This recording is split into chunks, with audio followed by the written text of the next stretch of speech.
Welcome back. Now, one way to output the content is to output it into a presentation.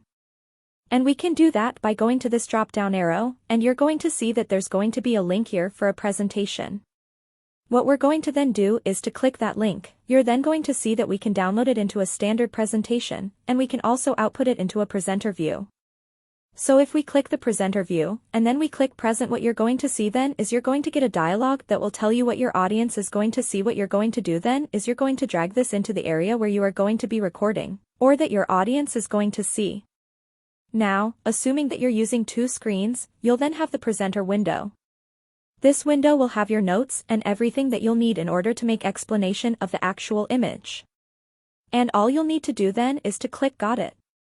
You'll then be able to present this image along with the notes that you have.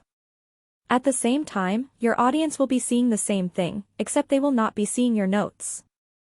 And that's how you can take any document that you're creating in Canva, and you'll then be able to use the presentation view if you have two screens or two ways of being able to display what you have.